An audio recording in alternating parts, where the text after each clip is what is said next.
Hello everyone, and welcome to the Edmund Optics Imaging Lab. I'm your host, Nick Sischka.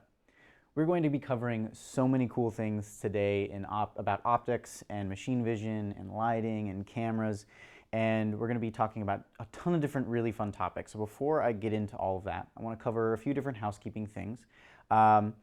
Really quick, I am not actually doing this live on the air right now. I did pre-record these sessions, but the reason why I pre-recorded these sessions is that so I can actually be online with you guys answering questions live as they come in, as opposed to not being able to respond and help you guys out when you have any questions. So I am standing by online along with a team of engineers to be able to answer any questions you guys might have, or if you just want to say hi, drop us a line in the chat and we'll say hi.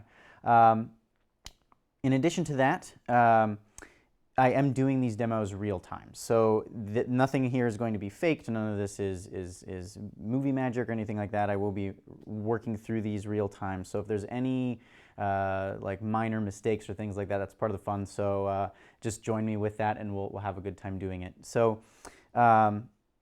Again, before I dive straight into the demos, I just want to spend a little bit of time here talking about how our imaging lab normally works. So normally it's not just me in here with video equipment. Usually we've got a couple of imaging engineers here, sometimes myself if I'm not bogged down in emails, but working on all kinds of really fun things and evaluating customer items and things for inspection, right? People who need to learn how to image things or want to know what the optimal lens and lighting configuration might be for something, they'll go ahead and send that to us. I also do a lot of these labs and trainings on the road quite often. I've gone to our Cupertino lab in California. I've done them here with customers in the lab as well, and so we wanted to be able to still connect with everyone here.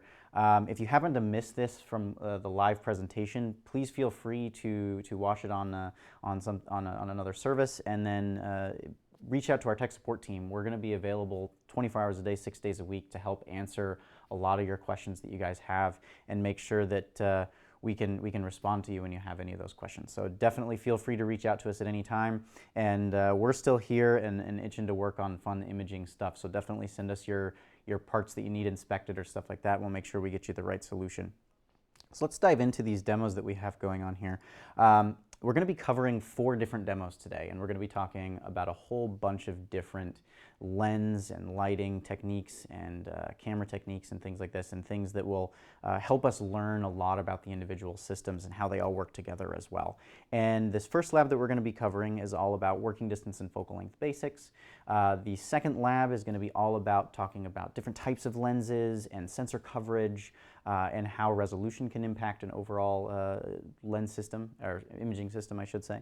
We're going to be talking about f-number and wavelength and how those two things can impact an imaging system. And then we're going to spend our last lab talking about lateral and axial chromatic aberration and how those can impact lens performance from the design side of things.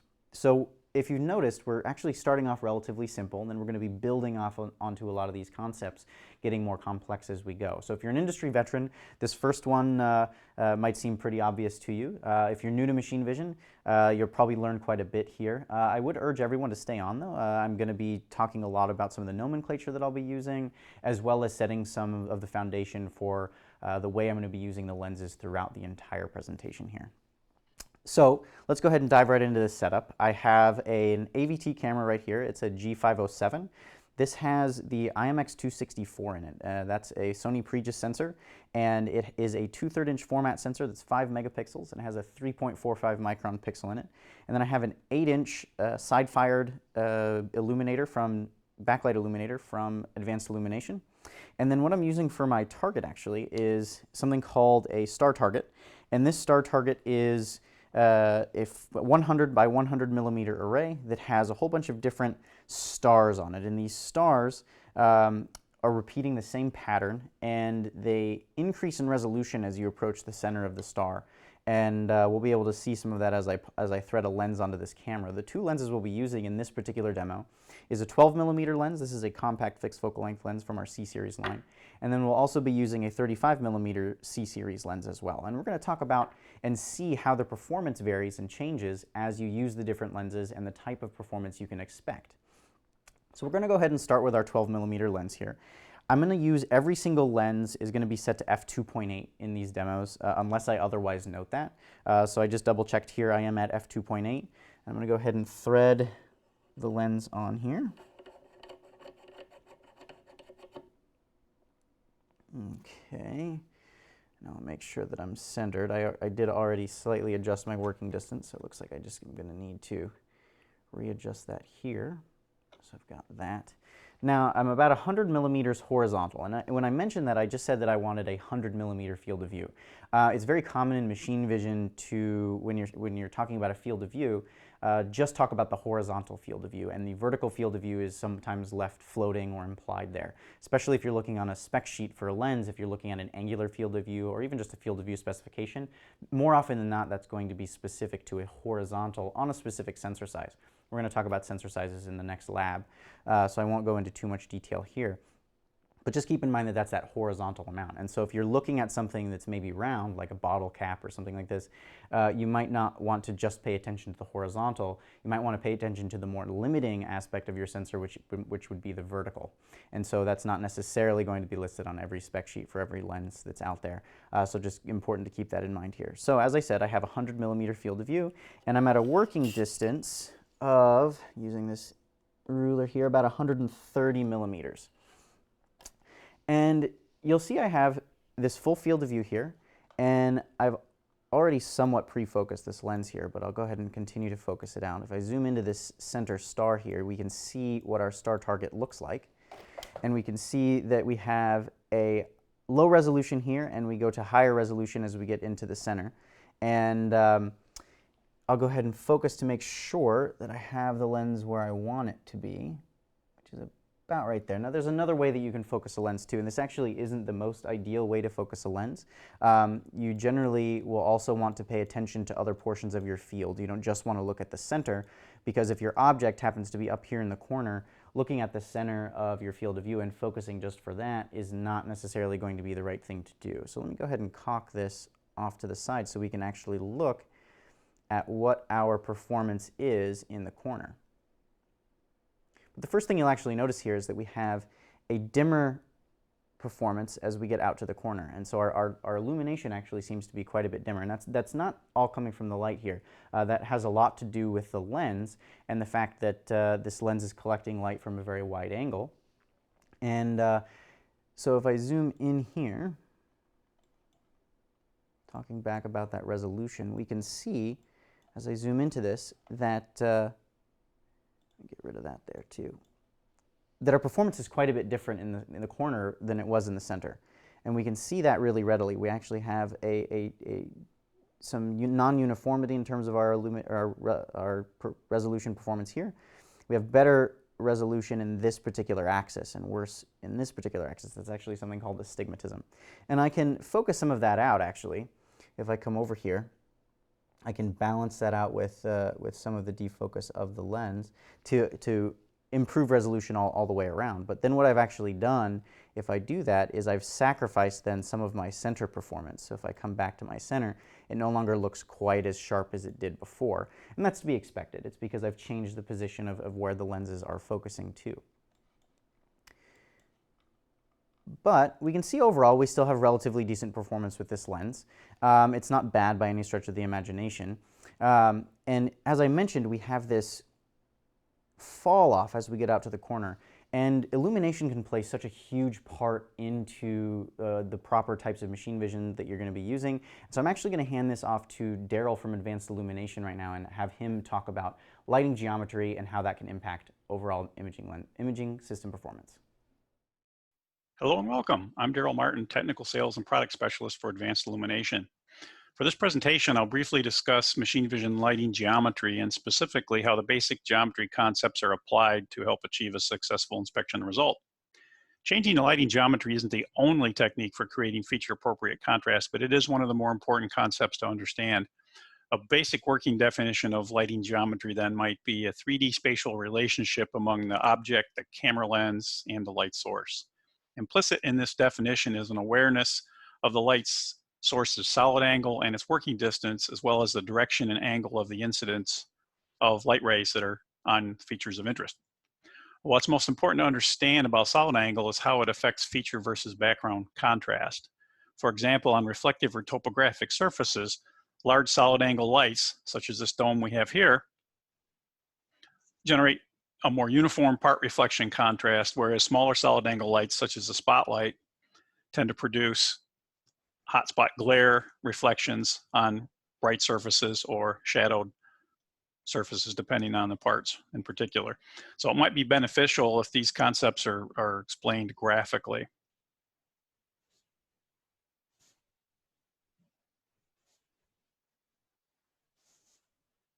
So as you can see here, solid angle and lighting geometry.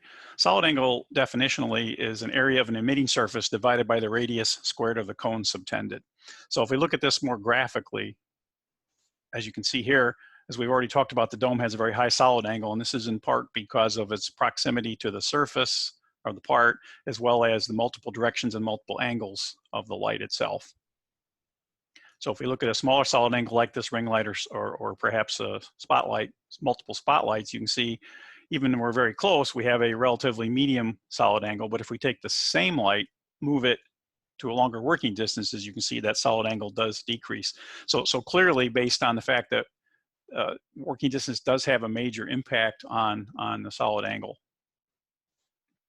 So let's look at, as opposed to solid angle, let's look a little more detail about angle of incidence geometry in particular with several techniques here. So we'll start with bright field, high angle of incidence, of course, and because it's very directional, it's a single direction and the same angle of lighting.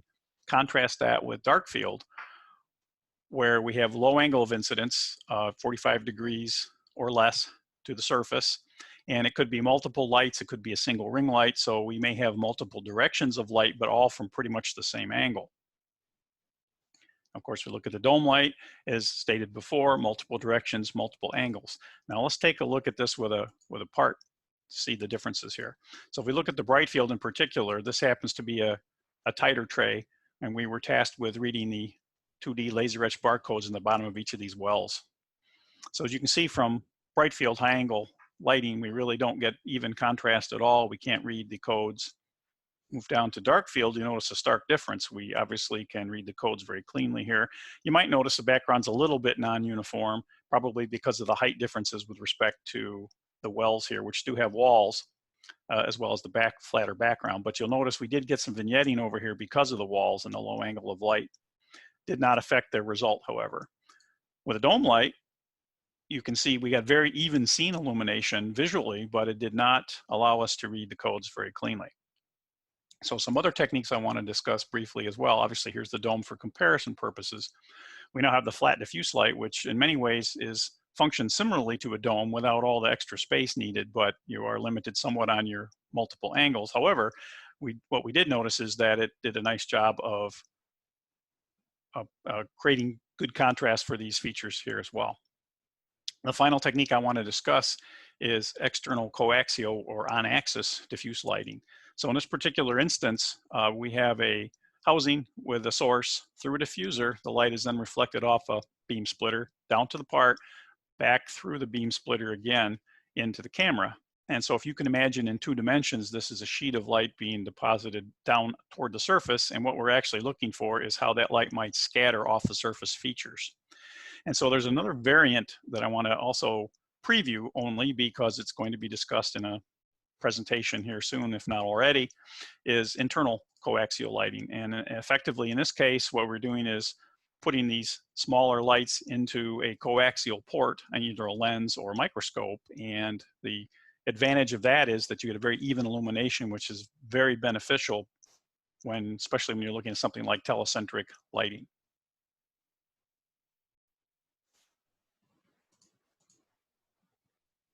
So to summarize, understanding that 3D relationship among object, camera, and lighting is an important concept for creating feature appropriate contrast. Lighting geometry is just one of the several methods for creating contrast, but is often an important consideration. There are multiple lighting geometries to consider, and each geometry tends to factor in 1, the source solid angle, and 2, the light ray directions and angles of incidence, in particular on the objects of interest. And of course, each geometry may produce, in this case, a different feature background contrast. Thank you so much for watching. All right, thank you so much, Daryl, for that. That was awesome information, and it's really cool to see from a lighting expert just how important lighting is. I feel like in the almost 10 years that I've been doing machine vision, I feel like every time that I learn something new about lighting, I just realize that I don't know anything about lighting, and that it's easily the most difficult portion of setting up any machine vision system. So while Daryl was talking, I actually went ahead and threaded a 35 millimeter focal length lens onto the same camera and actually had to back our working distance off quite substantially. So now if I check where that is, it's actually at 425 millimeters now. And I've sort of partially focused this here, but I want to make sure that you guys can see me focus this live. So I'm going to zoom into the center of this target here. And I'm going to dial in that focus to exactly where we want it. Again, I'm purposefully just focusing for the center here to kind of help show off the idea that I'm getting across, which you'll see in a moment here. So as I zoom out, I want to tilt that again so that we can see our performance in the corner. Okay, so now that's about there. The first thing, though, you might notice is that the brightness from the center to the corner is actually a lot flatter now. And that has a lot to do with the lens itself, but also due to the light as well. We're collecting over a much smaller area, and the light overall is still going upwards. And so because of that, we're able to capture from a smaller angle, and that's allowing the illumination to be a lot more uniform. So the lenses are compact, especially this 12 millimeter lens is very small for a 12 millimeter lens, very small diameter. And because of that, there's some vignetting that's going on within that lens. We're clipping some of these light rays that are going through it in an effort to keep this lens very small. And so that's also contributing to some of those dark corners.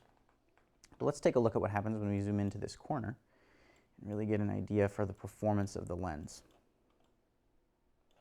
All right, we can see this now on this star. Our performance here, again, I just focused for the center, just like what I did with the 12 millimeter lens, but our performance is much, much higher now, just having focused for the center. And that's because, to be quite frank, it's easier to design 35 millimeter focal length lenses than it is to design 12 millimeter focal length lenses. The longer the focal length, it tends to be a little bit easier to design that relative to your specific sensor size. And so that's one of the reasons why this 35 millimeter lens is better. It's not having to bend the light as hard in order to get it to focus onto the image sensor that's in the back here. The 12 millimeter lens has a much wider angle. In fact, it's about a 3 times wider angle. And that means that it's having to bend those light rays a lot more, and that's one of the reasons why the performance is not quite as high. And so the most important thing that I wanted to get across here is not only, of course, that as you increase your focal length, you have a narrower angular field of view, but that if you maximize the ratio of working distance to field of view to be around 4 to 1, you're really going to see a huge increase in performance, and you're going to see a minimization in cost and also in size as well. And so you can see that because I'm now at a much closer to that ratio of 4 to 1, our performance is really, really good, and our costs are the same between these two lenses. The only thing we've sacrificed is about 300 millimeters worth of space. And so sometimes that's not okay in certain circumstances and in certain applications. But if those 300 millimeters means the difference of solving your application or not solving your application at a given price point, it can be really important to consider that. Now you can always go to a higher resolution 12 millimeter lens. I have one actually off here. So this lens, for example, is a higher resolution 12 millimeter lens, but you'll notice it's a bit bigger, it's a bit heavier, it's much more akin to this size of this 35, even bigger than that. But relative to the other 12 millimeter, it's much larger. And we would get higher performance, but it actually still isn't as good as the performance as this 35 millimeter lens is right now. And so if you're not going to take away anything else from the rest of these labs, the most important takeaway here is try to maximize that ratio. You want to get to as close to around 4 to 1 for your working distance to field of view ratio as you can. So if you're looking at an object that's 100 millimeters in size, you want to try to be about a 400 millimeters away, which is where we are in this particular situation. Now, one thing I haven't touched too much on is the camera side of things. And as I mentioned, this is the Allied Vision G507. There's so much that goes into specific cameras and the interfaces that you can choose from them. And I'm actually going to hand this over to Arlen from AVT now to talk about cameras. Hi, I'm Arlen Kalinchuk, Product Manager for Allied Vision. And these are my top 5 things to consider when purchasing a machine vision camera. Number 1 is the software. Be sure that the camera manufacturer provides the drivers and software that are compatible with your operating system. If you're using third-party software, be sure that both the software and the camera are standards compliant. That is something like GeniCam, Gigi Vision, USB 3 Vision. Next is the interface. This is how the camera physically connects to the host computer. Rank your application based off of the required cable length, bandwidth, cable durability, power consumption, and whether you need the camera to be triggered and or powered over this interface. With this information, there's plenty of online resources that rank the different interfaces according to these metrics. Next is the sensor. A good machine vision image has sufficient resolution and contrast for the object that you're trying to analyze. Your minimum size detail should map to at least a 3x3 pixel square. This should help with picking your resolution. For contrast, this can be achieved through good lighting, lens selection, and a sensor with good dynamic range. Rolling shutter sensors have good dynamic range but suffer from motion artifacts in a high motion scene, whereas global shutter sensors don't have these artifacts and typically have larger pixel sizes, which means a higher signal to noise ratio or less noise in a well illuminated scene. Next up, SWaP, size, weight, and power. Size and weight are important for OEMs and embedded vision system builders. Power consumption from the camera means generated heat, and this can affect image quality. It adds more noise, and generated heat can even affect camera reliability in higher ambient temperature ranges. So be sure to pick a camera with good power efficiency. And last, features. If there's a must-have feature for you, for instance, a certain type of lens control or high dynamic range mode, be sure the camera supports it. A lot of camera manufacturers spend a lot of effort here to distinguish themselves from the competition in a product that otherwise looks very similar. That's it. If you have any questions, feel free to reach me at LinkedIn, and please check out our portfolio at alliedvision.com. Well, that's all I have for my first lab for you guys. Thank you so much for attending, and thank you, Arlen, for presenting on the Allied Vision cameras and talking about cameras in general. We'll see you guys in the next lab.